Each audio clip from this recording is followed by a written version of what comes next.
Miss হবে না আপনার পছন্দের টিভি শো। দেখুন জি5 অ্যাপে একদম ফ্রি। যেদিন থেকে এ বাড়িতে এসেছি অর্ধেক সত্য অর্ধেক মিথ্যে বলছি, কিন্তু তুমি স্বাতীর স্বামী, তাই সত্যিটা জানার তোমার সম্পূর্ণ অধিকার আছে।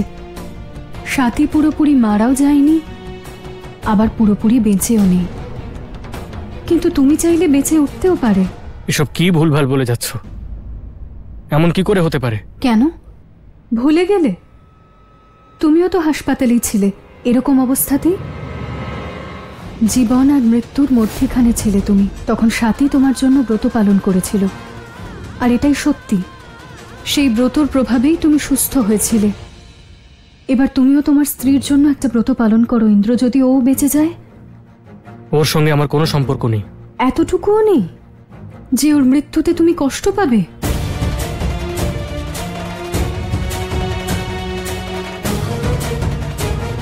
যদি স্বাতীর প্রতি তোমার মনে এতটুকু কৃতজ্ঞতা বোধ থাকে ইন্দ্র, তাহলে মহাদেবের একটা ব্রত পালন করো।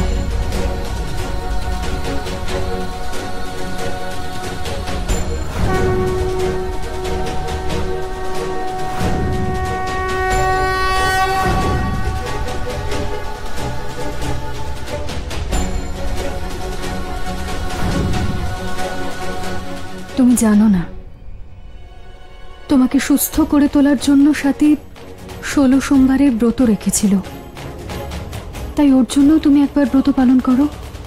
কোন ব্রত পালন করার কথা বলছো তুমি ইন্দ্রকে?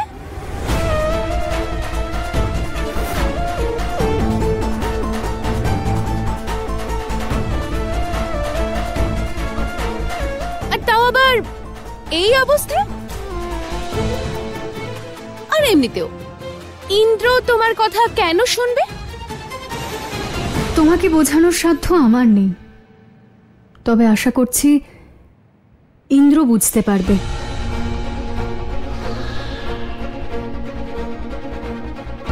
ইন্দ্র কোন ব্রত পালনের কথা বলছে ও, আর কার জন্য? স্বাতীর জন্য। কি? নিধি, স্বাতীর অবস্থা এখন সত্যিই খুব খারাপ, ওর যে কোনো কিছু হতে পারে, তাই আমি ব্রত পালন করব।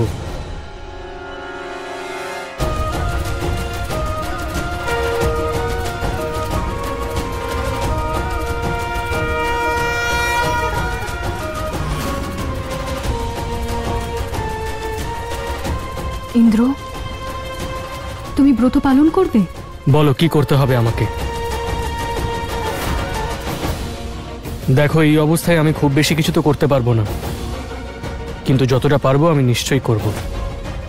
কোনো দেবদেবী এটা আশা করেন না যে যিনি ব্রত পালন করছেন তার কষ্ট হোক।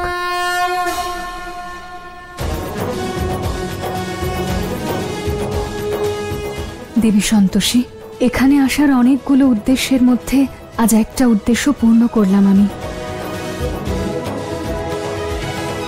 স্বাতীর জন্য ব্রত?